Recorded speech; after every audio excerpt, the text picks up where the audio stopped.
Hi, this is James Kelleher. Here's a brief clip from my annual World Predictions talk recorded in February of 2025. I've been offering these forecasts since the late 1980s, and I'm using Vedic Astrology, which is a remarkably accurate tool for understanding world events. This is a 10-minute excerpt from a much longer presentation covering predictions for 2025 to 2030, even into the 2050s and to the end of the century in general. If you're interested in the complete presentation, it's available on my website at www.jameskelleher.com. Okay, before I show you the actual clip from the World Predictions presentation from February of 2025, I want to go over one of the slides with you, which is the second slide, which you'll see in a second. And I'll be talking about it more at that time. But I just want to go over how this works here. So I gave some dates on the right of this slide. You'll see April 19th. It says the transiting Saturn conjuncting transiting Rahu, and that might increase conflict, sanctions, political pressures, terrorist events related to Iran, and essentially between April and June, I was saying there could be these events. That's sort of the broad description of it. And then it said this could bring similar events for Lebanon, possibly. Iran might be attacked. That's where we gave the prediction. Iran might be attacked. And then here are the key dates. First was March 29th, 7 days on either side. Well, they weren't attacked at that time, but Trump actually threatened to bomb them on the 30th. So that was pretty close to the mark. It wasn't an actual attack, but it was certainly a verbal attack, and it certainly put pressure on the Iranians. And then the next one was April 19th, and this was supposed to be 21 days on either side of April 19th. Actually, April 19th was slightly incorrect there. It should have been the 21st. That was a typo. But anyway, actually on April 19th, the nuclear talks and negotiations with the second round of nuclear talks and negotiations with Iran took place exactly on that date. So the mistake actually ended up being a more accurate prediction. But anyway, there's a 21-day orb around that for, again, pressures and challenges and issues related to this buildup of things. And then again, it says Iran might be attacked. And the second thing, the second date it gives is June 11th, 5 days on either side. Now that's the key one. That's where it actually took place on June 13th, the attack on Iran by Israel. The bombing started at that time. So that fell exactly within the 5 days on either side of June 11th, but it was just the 2 days away from June 11th itself. So it was really close, really on target. And then finally it says March through September of 2027. This one's only just started. It's going all the way. This is a more general period where I said hospitalization, exile, possible death of the Ayatollah. We'll see what that actually brings, in the future, because it hasn't played itself out yet. But Trump did say that he would assassinate the Ayatollah if he didn't agree with the negotiation terms. So certainly that part of it has at least played out in terms of a threat. And then, of course, we'll see what happens with the rest of the war in the coming days. Okay, and last but not least, I also said one of the other key periods for increased conflict or attacks or violence related to Iran was July 17th, 5 days on either side. Now that one hasn't happened yet, so we can just keep our eyes peeled for what might be taking place around that time as well. Okay, enough of the explanation. Now let's watch the clip, and this is from World Predictions 2025, given in February of 2025. Anyway, and now we get to what I call the international predictions. We'll start with Israel. Now, Israel right now is in Rahu major period and the subperiod of Jupiter. Need to move this here up to September of 2027. And they actually start the Jupiter subperiod in April. They were in a Rahu period before that. That was the one that said, death of the king, senior partner, master, head of the family. We were talking about that one earlier in a different chart. They just finished that, or they're still in it, and they just entered into they will enter into the subperiod of Jupiter in April of 2025.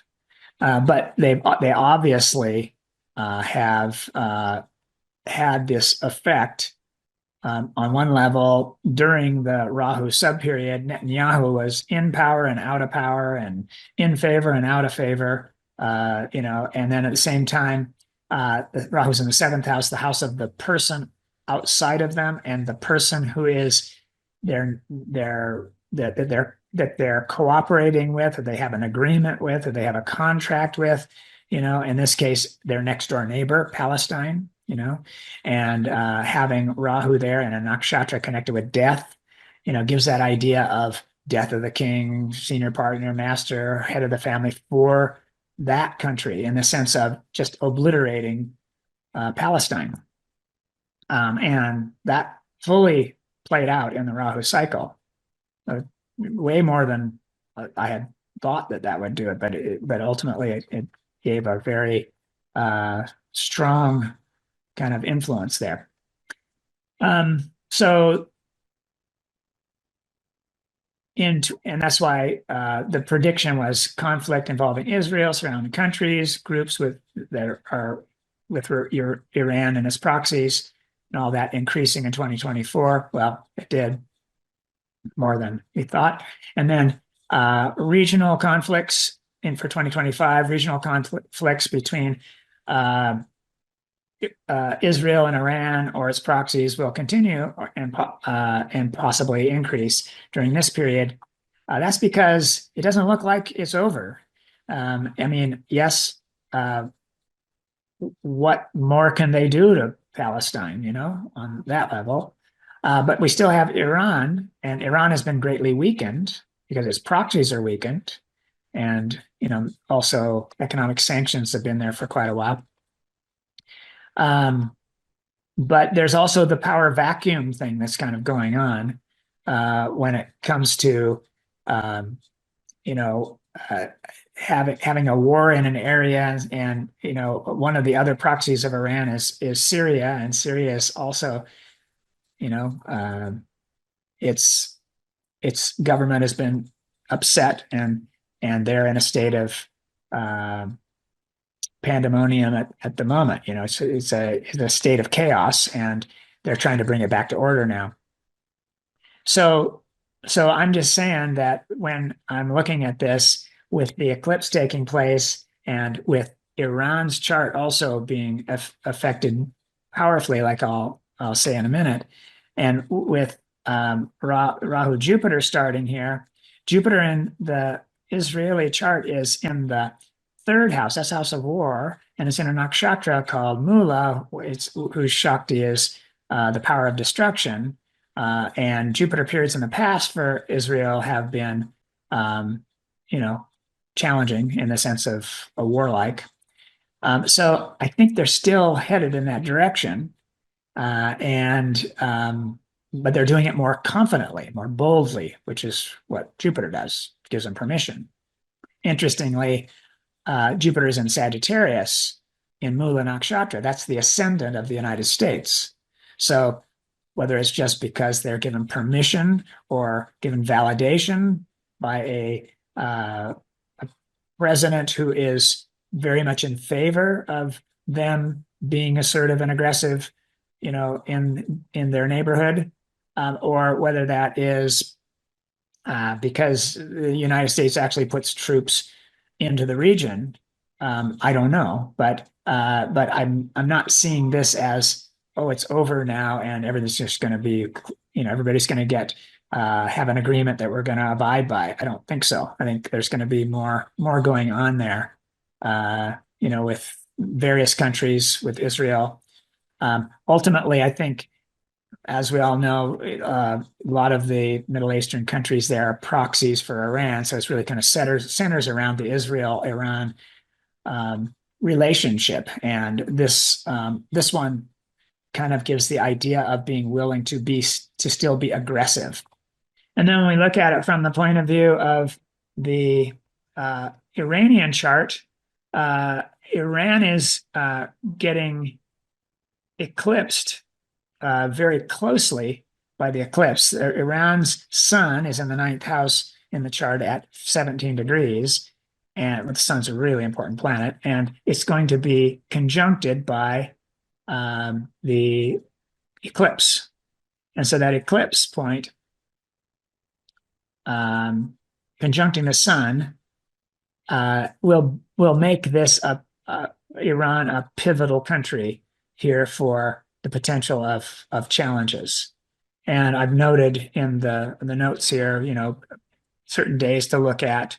It's mostly in the time when after the eclipse, when Venus and Mercury come up and trigger the eclipse points, and then also around the Rahu-Saturn conjunction, which will be right on top of the Iranian Mars, which is that's a really challenging Rahu-Saturn conjunction. That takes place on April 19th. So that's a trigger point, and we take 21 days on either side of that. And then June 11th, when Mars comes in and gets in on the act and makes an aspect, that'll be 5 days on either side of that. Anyway, there's a number of things there showing that general region of the year, there could be some issue there. It could also be between March and September, March 2025 and September of 2027, either the hospitalization or the exile or even possible death of the Ayatollah. Okay, so that's the clip, and that was the prediction. And as you can see, it landed right on target. This kind of astrology is called mundane astrology. It focuses on global events, geopolitics, and the bigger picture. Every year in my presentations, I make dozens of predictions like this, and honestly, it's easy to lose track of them. So part of my job is to highlight the ones that hit the mark, and also to be transparent about the ones that don't. This one happened to come through exactly on schedule. It's not about taking credit, though. I'm sharing this to show how Vedic astrology can offer meaningful insight, not just into our personal lives, but into the larger forces at work in the world. It helps us to find a sense of order in the chaos, and it reminds us that everything is unfolding as part of a larger plan, right on schedule. If you'd like to hear the complete World Predictions 2025 presentation, it's on my website. I also have a free newsletter, and if you're interested in learning Vedic astrology, I have books and classes on the website as well. Okay, take care. Namaste.